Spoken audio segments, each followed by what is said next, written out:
हरे कृष्णा। ओम नमः शिवाय।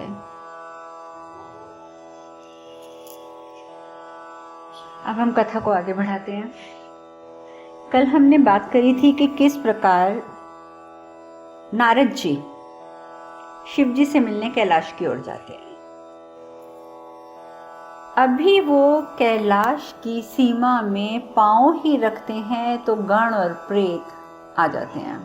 उनको बहुत तंग करते हैं, कभी यहाँ पे तंग, कभी वहाँ पे तंग, कभी उनको दिखते भी नहीं क्योंकि वो तो छाया बनकर उनको तंग करते हैं। तो नारद मुनि कहते हैं तुम लोग कौन हो, मुझे क्यों तंग कर रहे हो? तो गण प्रेत बोलते हैं कि सामने आ जाते हैं, कहते हैं हम तो ये जानना चाहते हैं कि हमारे देव ऋषि कहाँ जा रहे हैं। नारद जी कहते हैं अगर मैं इस तरफ आ रहा हूं तो तुम्हें समझ जाना चाहिए कि मैं भगवान शिव से मिलने जा रहा हूं, पर तुम ये बात क्यों पूछ रहे हो? गणप्रेत कहते हैं क्योंकि हमारी आज्ञा के बिना कैलाश में किसी का भी आगमन नहीं हो सकता, सो इसीलिए हम आपको रोक रहे थे। तो उतनी देर में नंदी जी आ जाते हैं। आप जानते हैं कि नंदी जी कौन है। नंदी जी की स्टोरी में भी आपको आगे बताऊंगी कि नंदी जी कौन है और किस प्रकार वो शिव जी की सेवा में हर समय रहते हैं। अभी मैं आपको सिर्फ इतना बताऊंगी कि नंदी जी आते हैं। नंदी जी आके बहुत प्यार से, इज्जत से हाथ जोड़ते हैं नारद मुनि को और कहते हैं ऋषिवर आपका स्वागत है, आप आइए। और प्रेत गणों को डांटते हैं और नारद जी को लेकर कैलाश की ओर उधर जाकर देखते हैं कृष्ण जी तो कितनी तल्लीनता से अपनी साधना में डूबे हुए हैं। उनको कुछ नहीं पता कौन आ रहा है, कौन जा रहा है, कहाँ आ रहा है, कहाँ जा रहा है। देव देव महादेव शिवाय।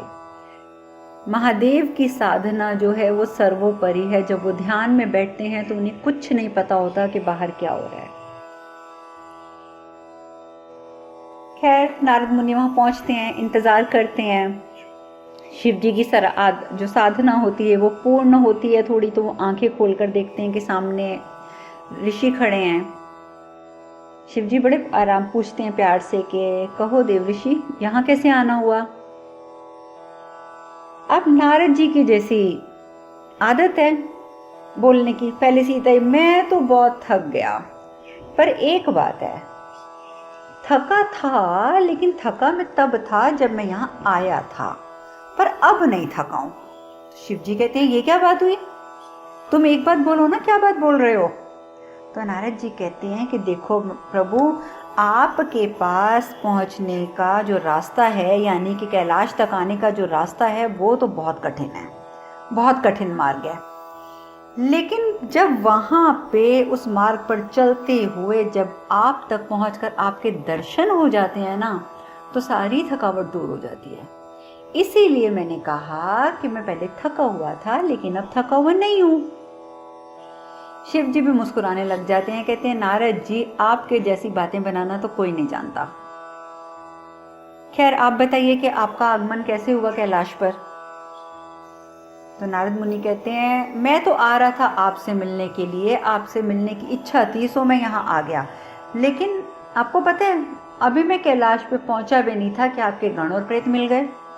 उन्होंने मुझे वहीं रोक लिया और इधर उधर का हालचाल पूछने लग गए कि पूरे ब्रह्मांड का हालचाल बताओ। तो मैंने उन्हें ये भी बताया कि धरती पर बहुत बड़ा परिवर्तन होने वाला है। दक्ष जो है ना वो एक महायज्ञ करने वाला है और उस महायज्ञ के आयोजन करके उसकी मंशा ये है कि वो आपकी पूजा ना होने का नियमबद्ध करेगा। वो एक नियम बना देगा अपनी सभ्य संस्कृति में, अपने सभ्य समाज में, कि शिवजी की पूजा कभी नहीं होगी। तो शिवजी बोलते हैं तो पर ये बात आप मुझे क्यों बता रही हैं? आप जानते हैं कि मैं वैरागी हूं, ना मुझे मान की परवाह, ना मुझे अपमान का भय, तो आप मुझे ये सब बातें क्यों बता रहे हो? तो नारद जी फटाफट बात घुमा देते हैं, कहते हैं अच्छा चलो छोड़ो छोड़ो, लेकिन आप पुत्री के बारे में तो सुनोगे। उनकी जो पुत्री है ना दक्ष प्रजापति की सती, उसकी मनस्थिति ना बिल्कुल भी ठीक नहीं है। जब से उसने आपके दर्शन किए ना जाने उसे क्या हो गया, न खाती है, न पीती है, न सोती है, बस हर समय आपके ख्यालों में रहती है। और आप तो प्रभु जानते ही होंगे कितनी मनमोहक छवि है सती की। कितनी सुंदर है वो और कितना याद कर रही है वो आपको। अब शिव जी को गुस्सा आ जाता है। शिव जी कहते हैं, नारद जी मुझे एक बात बताइए कि आप हमेशा व्यर्थ की बातें करके अपना समय क्यों नष्ट करते हैं, और आप अपने समय के साथ साथ सामने वाले का समय भी नष्ट करते हैं। आप क्यों कर रहे हैं ये बातें? देखो, मैं आपको एक बात बताता हूँ, जहां तक दक्ष की बात है तो दक्ष के अंदर मुझे लेकर द्वेष है। वो मुझसे गुस्सा है, वो मुझसे नाराज है, वो मुझसे क्रोधित है, वो मुझसे द्वेष रखता है अपने मन में। पर मुझसे द्वेष रखना ये मेरी समस्या नहीं है, ये दक्ष की समस्या है, क्योंकि द्वेष उसके अंदर है। तो मैं उसके बारे में सुन के क्या करूंगा? और सती का मैं क्या करूं? सती से मुझे क्या लेना देना है? तो नारद जी बोलते हैं कि क्यों नहीं लेना देना है, आपने सती को मोहित किया है। जब से आपने उसको दर्शन दिए हैं, वो तब से इस हालत में है, तो क्या आप उसको ऐसी हालत में छोड़ दोगे? तो शिव जी कहते हैं कि देखो, मैं सती के पास अगर गया था, सती के सामने अगर मैं गया था, तो उसका कारण एकमात्र ये था कि उसने बहुत प्रेम से, सच्चे मन से, श्रद्धा से मुझको पुकारा था। और जब मुझे कोई प्रेम से, श्रद्धा से पुकारता है तो मैं वहाँ ज़रूर जाता हूँ, लेकिन वहाँ जाने का मतलब ये नहीं है कि मुझे उससे कोई मतलब है, मुझे उससे कोई लेना देना नहीं है, और मेरे जीवन में उसका यानी कि सती का ना तो कोई महत्व है ना स्थान है। तो नारद जी कहते हैं, अच्छा, आपके मन में ना स्थान है ना उसका महत्व है, तो मैं आपसे एक बात पूछना चाहता हूँ कि सारी उम्र आप बैरागी बने रहेंगे? एक बात बताइए प्रभु, क्या गृहस्थी का मोह नहीं जागता आपके अंदर? क्या विष्णु भगवान को, ब्रह्मा जी को, इन सबको देखकर, उनको उनकी धर्म पत्नियों के साथ बैठे हुए देखकर आपकी इच्छा नहीं होती कि आपकी भी गृहस्थी हो? तो यहाँ शिव जी ने बहुत अच्छा एक उत्तर दिया। ठीक है, वो हम गृहस्थियों के लिए नहीं है वो उत्तर, लेकिन जो लोग सिर्फ तपस्या करते हैं, जो साधु बनना चाहते हैं और जो ब्रह्मचारी लोग होते हैं, उनके लिए ये उत्तर वाकई अच्छा है। शिव जी ने बहुत संक्षिप्त सी पंक्ति में इतनी बड़ी बात समझाई कि दाम्पत्य क्या है? दाम्पत्य सांसारिक मोह में बंधने का एकमात्र माध्यम, यानी कि दाम्पत्य क्या है? हम सांसारिक मोह में बंध जाएं, और सांसारिक मोह में बांधने का एक बस माध्यम मात्र है, इससे ज़्यादा कुछ नहीं है। और मैं बैरागी हूँ, सो दाम्पत्य का मेरे जीवन में कोई अर्थ नहीं है, दूर दूर तक कोई अर्थ नहीं है। तो नारद जी कहते हैं, तो योगेश्वर शिव, मैं आपसे एक बात और जानना चाहता हूँ कि यानी कि प्रेम का कोई अर्थ नहीं है? तो शिव जी कहते हैं, प्रेम का अर्थ क्यों नहीं है? किसने कहा प्रेम का अर्थ नहीं है? प्रेम का अर्थ है मेरे भक्त, मेरे प्रेत गण और संसार में जितने भी पशु, पक्षी, पेड़ पौधे, मनुष्य जो भी हैं, उन सबके साथ मेरा प्रेम का ही तो संबंध है। तो इसलिए तुम ये बात कैसे कह सकते हो कि मैं किसी से प्रेम नहीं करता? तो नारद जी बोलते हैं, नहीं, मैं उस प्रेम की बात नहीं कर रहा, मैं उस प्रेम की बात कर रहा हूं जिसके तहत आप दाम्पत्य सूत्र में बंधेंगे। शिव जी कहते हैं कि जिस प्रेम की आप बात कर रहे हो ना, वो प्रेम सिर्फ और सिर्फ स्वार्थ और अहम से परिपूर्ण होता है। और मेरी साधनाओं का ध्येय क्या है? स्वार्थ और अहम का त्याग। तो जब मैं इतनी साधनाएं करता हूँ जिसमें मैं स्वार्थ और अहंकार का त्याग कर चुका हूँ, तो तुम्हें क्या लगता है कि मैं दोबारा उस प्रेम में जाऊंगा? उस प्रेम में जिसका आधार ही सिर्फ स्वार्थ और अहंकार होता है, अहम होता है? नहीं। और मैं ये भी जानता हूं कि तुम यहाँ क्यों आए हो। ये जो विष्णु है ना, विष्णु बहुत प्यार से बोलते हैं, ये जो विष्णु है ना, ये मुझसे बहुत प्रेम करता है, और इसीलिए ये विष्णु जी चाहते हैं कि मैं विवाह बंधन में बंध जाऊं, और वो यही कोशिश में लगे हुए हैं, और इन्होंने आपको भेजा है। पर मैं इतना बताता हूँ कि ऋषिवर आपको, कि मैं हर एक बंधन से मुक्त हूँ, संतुष्ट हूँ, और सबसे बड़ी बात कि मैं संपूर्ण हूँ। देखिए शिव जी ने किस प्रकार अपने आप को एक्सप्लेन किया है। वो कहते हैं कि मैं हर बंधन से मुक्त हूँ, संतुष्ट हूँ और संपूर्ण हूँ। इसीलिए मुझे किसी बात की कोई आवश्यकता नहीं है। और ये बात कहते कहते शिव जी अपने ध्यान में चले जाते हैं। वो नारद मुनि का उत्तर तक नहीं सुनते और नारद मुनि और नंदी चुपचाप माथा टिकाते हैं और वहां से आ जाते हैं, क्योंकि कोई फायदा नहीं। शिव जी समाधि में चले गए, अब उन्हें समाधि से जगाना कोई आसान काम नहीं है। और इधर दूसरी ओर अदिति जो है वो आती है सती के कमरे में रात के समय, तो देखती है कि जो फल रखे हुए हैं सती ने वो फल भी नहीं खाए। अदिति को बहुत बुरा लगता है। अदिति कहती है कि सती तू अति नहीं कर रही है? अब मुझे एक बात बता कि पिताजी ने तुझे अन्न खाने से मना किया था, तो तूने फल क्यों नहीं खाए अभी तक? तो वो कहती है कि नहीं, मेरा अभी थोड़ा सा ना मैं और विष्णु जी के नाम लिख लूँ, उसके बाद मैं खा लूँगी, क्योंकि मैं सुबह से लेकर रात तक तो फूल चुनती रहती हूँ, फिर नाम लिखने का इतना समय नहीं मिलता, पर मैं थोड़े से और नाम लिख लेती हूँ फिर खाऊंगी। तो अदिति बोलती है सती तेरे को भूख प्यास नहीं लगती? सती कहती है कि मुझे भूख प्यास तो नहीं लगती, बिल्कुल भी मुझे भूख प्यास नहीं है, लेकिन एक बात की आस जरूर है। वो कहती है किस बात की आस है? सती कहती है मुझे इस बात की आस जरूर है कि मैं पिताजी के चेहरे पर फिर से खुशी देख सकूं, पिताजी उसी लाड प्यार से मेरा नाम पुकारे, मैं वो आवाज सुन सकूं, जैसे पिताजी मुझे प्यार से पहले बुलाते थे। मैं वो पिताजी की आंखों में, उनकी आवाज में वो प्यार देखने की आस लगा कर बैठी हूँ। मेरे को उनकी मुख से अपना नाम सुनने की आस है। मैं उनकी नज़र में दोष मुक्त हो गई हूँ, ये देखने की आस है। इसके सिवा ना तो मुझे भूख है ना मुझे प्यास है। भूख प्यास त्याग कर सती सिर्फ इस आस में वो प्रायश्चित पूरा कर रही है कि किसी प्रकार उसे उसके पिताजी का स्नेह दोबारा मिल जाए। सती पूछती है कि अच्छा दीदी ये तो बता दो पिताजी हैं कैसे? अदिति कहती क्या बताऊं, वो भोजन ग्रहण नहीं कर रहे हैं। जब हम उनके सामने भोजन लेके जाते हैं, जब माँ भोजन लेके जाती है, तो वो यही कहती हैं कि अभी समय नहीं है। सती रोने लगती है। सती कहती है मैं सब समझती हूँ दीदी, ये सब मेरे कारण हुआ है। अदिति उसके हाथ पकड़ के बोलती है नहीं सती, ऐसी कोई बात नहीं है, तू चिंता मत कर, कुछ दिनों की बात है, सब कुछ एकदम ठीक हो जाएगा। और जैसे अदिति सती के हाथ देखती तो इतने मोटे मोटे छाले पड़े हुए सती के हाथों में, फूल चुन चुन के 1,00,000 फूल चुनने हैं सती ने, 1,00,000 पूरे उसके हाथ भरे हुए हैं जख्मों से। अदिति कहती है तुम रुक जाओ, मैं लेप भेजती हूँ। वो कहती है नहीं, मुझे कुछ नहीं चाहिए, मुझे कोई दवा नहीं चाहिए, मुझे कुछ नहीं चाहिए, मुझे कोई दर्द नहीं हो रहा, क्योंकि जो मेरे हाथों में छालों का दर्द है ना, वो दर्द मेरे पिताजी को जो मैंने दुख दिया है ना, उसके सामने बहुत कम है। तो मुझे कुछ मत करो, मुझे मेरा काम करने दो, आप जाओ।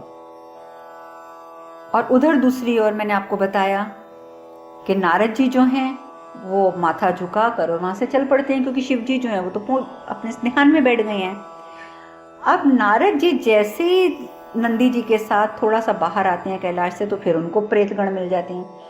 अब तो प्रेतगण जो होते हैं अपना सीना चौड़ा करके सामने खड़े हो जाते हैं और पूछते हैं क्यों जी नारद जी, क्या लगता है आपको?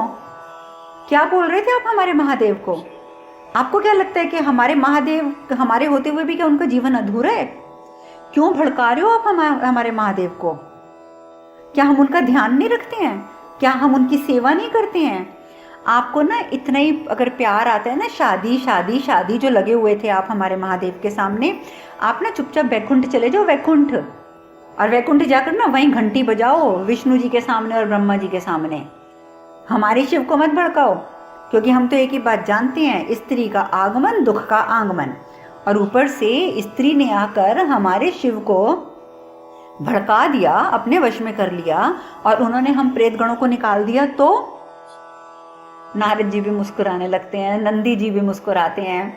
नारद जी बोलते हैं अब मैं तुम्हें क्या बोलूं, पर मैं इतना बताता हूं कि अब मैं कुछ नहीं करने लगा तुम्हारे शिव के लिए।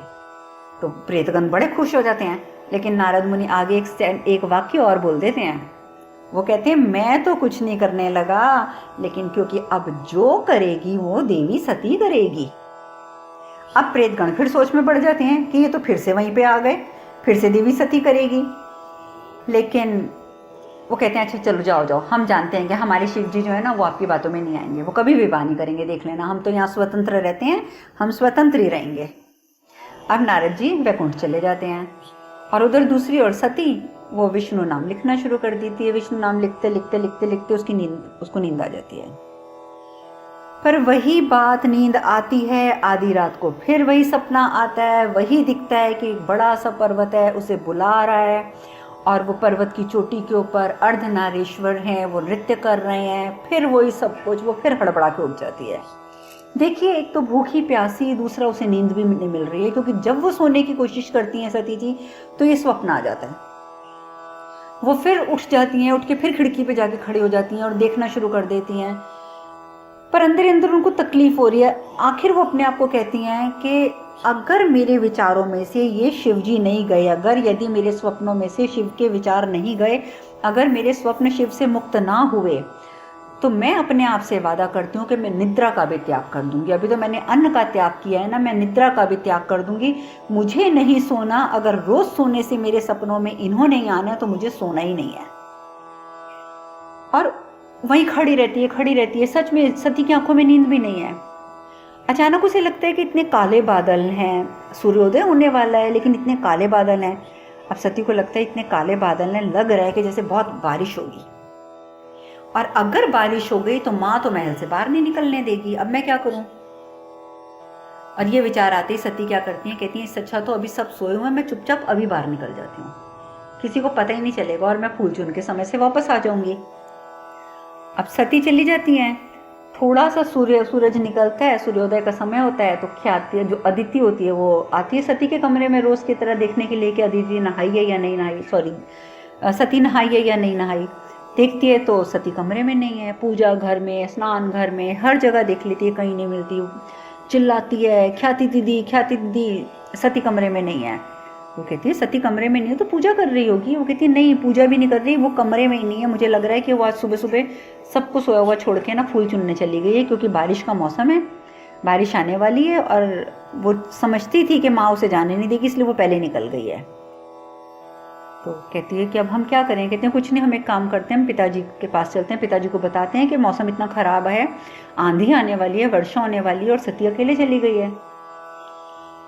तो कहती है कि हम पिताजी के पास जाएं क्या। वो कहती है कि हाँ पिताजी के पास चलते हैं। तो कहते हैं कि पिताजी मानेंगे, क्योंकि पिताजी ने तो मना किया है सती की सहायता करने से। ख्याति कहती है मुझे इस समय कुछ नहीं सोचना, इस समय मुझे सती की चिंता है, क्योंकि सती को ढूंढना जरूरी है। और दौड़ती वो जाती हैं बाहर, तो बाहर जाके क्या देखती हैं कि एक यज्ञ चल रहा है, हवन शुरू हो चुका है और उसके माताजी और पिताजी यज्ञ में बैठ चुके हैं। अब ख्याति कहती है कि अब तो हवन शुरू हो चुका है और हवन के बीच में तो माता पिता से बात हो नहीं सकती है, अब क्या करें। ख्याति कहती है चलो कोई बात नहीं, हम एक काम करते हैं, हम चलते हैं सती को ढूंढने, हम सेवक सेविकाओं को लेते हैं और सती को ढूंढते हैं। अदिति कहती है दीदी अगर हम चले गए तो पिताजी तो नाराज हो जाएंगे।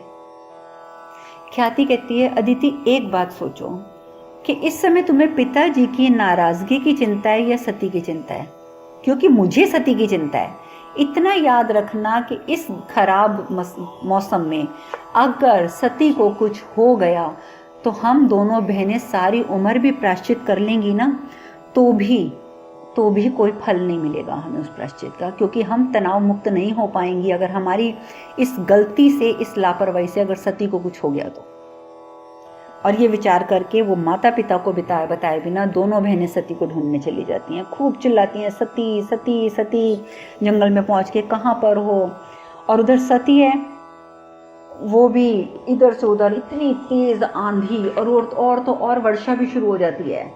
अब आंधी भी शुरू हो गई, वर्षा भी शुरू हो गई है, तो सती क्या करती है, एक पेड़ के नीचे खड़ी हो जाती है।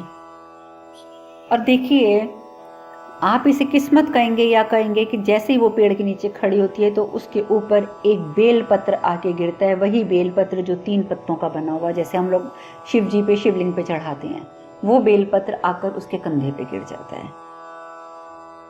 तो अब ये हमारा आज का समय तो पूरा हो गया है, मेरी अभी नजर गई है।